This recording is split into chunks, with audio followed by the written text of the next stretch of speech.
Sir, ಈಗ Lok Sabha election MP elections ಈ ಭಾಗದಲ್ಲಿ, ಉತ್ತರ ಕನ್ನಡ ಭಾಗದಲ್ಲಿ ಯಾರು ಬರಬೇಕು?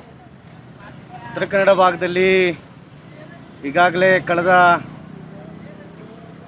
25 ವರ್ಷಗಳ ನಂತರ ಇವತ್ತು ಕಾಂಗ್ರೆಸ್ಗೆ ಒಂದು ಒಳ್ಳೆಯ ಅವಕಾಶವನ್ನು ಮಹಿಳಾ ಅಭ್ಯರ್ಥಿನ ಆಯ್ಕೆ ಮಾಡಿದ್ದಾರೆ. ಆದರೆ ನಾವು ಇವತ್ತು ಹೇಳೋದೇನೆಂತಂದರೆ, ಒಬ್ಬ ಮತದಾರರಾಗಿ ಹೇಳೋದೇನೆಂತಂದರೆ, ಇವತ್ತು ಯಾರೂ ಅಧಿಕಾರಕ್ಕೆ ಬರಲಿ, ಈ ದೇಶದ ಜ್ವಲಂತ ಸಮಸ್ಯೆ ಇವತ್ತು ಯುವಜನರನ್ನು ಕಾಡಿಸ್ತಾ ಇರುವಂಥ ನಿರುದ್ಯೋಗದ ಪ್ರಶ್ನೆ ಇರ್ಬೋದು, ಉದ್ಯೋಗ ಸೃಷ್ಟಿ ಆಗಬೇಕಂತೇಳಿ ಏನೋ ನಮ್ಮ ಒತ್ತಾಯಗಳಿವೆ. ಇದರ ಜೊತೆಯಲ್ಲಿ ದೇಶದ ಸಂವಿಧಾನವನ್ನು ಎತ್ತಿಡಿಯುವ ಮತ್ತು ದೇಶದ ಪ್ರಜಾಪ್ರಭುತ್ವವನ್ನು ಉಳಿಸುವ ಅಭ್ಯರ್ಥಿಗಳಿಗೆ ನಮ್ಮ ಬೆಂಬಲಿಸಬೇಕು ಮತ್ತು ನಾಡಿನ ಜನತೆ ಎಲ್ಲರೂ ಕೂಡ ಅವರಿಗೆ ಮತ ಹಾಕಬೇಕು. ಮತ ಹಾಕೋ ಮುಖಾಂತರ ಅವ್ರನ್ನ ಆರಿಸಬೇಕು ಮತ್ತು ಭಾರತ ದೇಶ ಸೌಹಾರ್ದತೆಯ ಪರಂಪರೆಯನ್ನು ಕಾಪಾಡಬೇಕು ಅಂತೇಳಿ ಈ ಸಂದರ್ಭದಲ್ಲಿ ನಾನು ಹೇಳಲಿಕ್ಕೆ ಬಯಸ್ತೀನಿ. ಸರ್, ಅನಂತಕುಮಾರ್ ಹೆಗಡೆ ಅವರು ಇದಕ್ಕೂ ಮುಂಚೆ 6 ಬಾರಿ MP ಆಗಿದ್ರು. ಆದರೆ ಉತ್ತರ ಕನ್ನಡ ಕ್ಷೇತ್ರ ಅಲ್ಲಿವರೆಗೂ ಒಂದು ಮಲ್ಟಿ ಸ್ಪೆಷಾಲಿಟಿ ಹಾಸ್ಪಿಟಲ್ ಇಲ್ಲ, ಮತ್ತೊಂದು ಉದ್ಯೋಗ ಸೃಷ್ಟಿ ಮಾಡುವಂಥ ಕೈಗಾರಿಕೆಗಳಿಲ್ಲ, ಡೆವಲಪ್ಮೆಂಟ್ ಇಲ್ಲ ಏನು ಇಲ್ಲಿ. ಈಗ ಒಂದು ನಮ್ಮ ಜಿಲ್ಲೆಗೆ ಸಂಬಂಧಪಟ್ಟಂತೆ ಈಗಾಗಲೇ ಮಲ್ಟಿ ಸೂಪರ್ ಸ್ಪೆಷಾಲಿಟಿ ಹಾಸ್ಪಿಟಲ್ ಬಗ್ಗೆ ಸಾಕಷ್ಟು ನಮ್ಮ ಜಿಲ್ಲೆಯ ಜನತೆ ಕೂಗಿದೆ.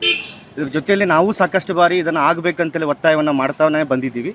ಹಾಗೆಯೇ ಇವತ್ತು ಉತ್ತರ ಕನ್ನಡ ಜಿಲ್ಲೆಯಲ್ಲಿ ಭೌಗೋಳಿಕ ಜಿಲ್ಲೆ, ಭಾಳ ದೊಡ್ಡ ಜಿಲ್ಲೆ. ನಮ್ಮ ದೊಡ್ಡ ಜಿಲ್ಲೆಯಲ್ಲಿ ಇವತ್ತು ನಮಗೆ ಕಾಣ್ತಾ ಇರೋದು ದೊಡ್ಡ ರೀತಿಯ ಪ್ರವಾಸೋದ್ಯಮ.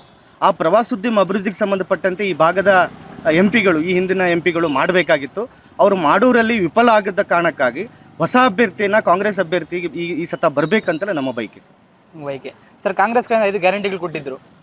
ಆದರೆ ಕೆಲವೊಂದಿಷ್ಟು ಜನ ಆ ಗ್ಯಾರಂಟಿಗಳು ಕೊಡೋದ್ರಿಂದ ಜನಕ್ಕೆ ಸೋಂಬೇರಿ ಆಗ್ತಾ ಇದ್ದಾರೆ, ಕೆಲಸ ಮಾಡೋಕ್ಕೆ ಮುಂದೆ ಬರ್ತಾ ಇಲ್ಲ. ಸರ್, ಈಗ ಜನರ ಹಣ ಅದು. ಹೌದು, ಇವತ್ತು ತೆರಿಗೆ ತುಂಬ್ತಾ ಇರೋದು ಜನರ ಹಣ. ಜನರ ಹಣ ಜನಕ್ಕೆ ಬರೋದ್ರಿಂದ ಏನು ತಪ್ಪಿಲ್ಲ.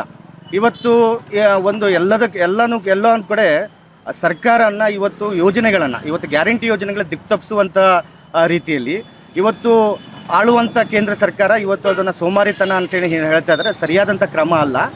ಇವತ್ತು ದೊಡ್ಡ ದೊಡ್ಡ ಜನರಿಗೆ ರಿಯಾಯಿತಿ ಕೊಡುವಂಥ ಇವರ ಟಾಟಾ ಮತ್ತು ಅಂಬಾನಿ ಅಂತ, ಅಡ್ಡಾನಿ ಅಂತೇಳಿ ರಿಯಾಯಿತಿ ಕೊಡಲಿಕ್ಕೆ ಹೊರಟಿರುವಂಥ ಕೇಂದ್ರ ಸರ್ಕಾರ ಬಡ ಜನರಿಗೆ ಕಾಂಗ್ರೆಸ್ ಇವತ್ತು ಗ್ಯಾರಂಟಿ ಮುಖಾಂತರ ಒಂದಿಷ್ಟು ಸಹಾಯವನ್ನು ಮಾಡ್ತಾ ಇರೋದು ಅದು ತುಂಬ ಶ್ಲಾಘನೀಯ ಸಂಗತಿ.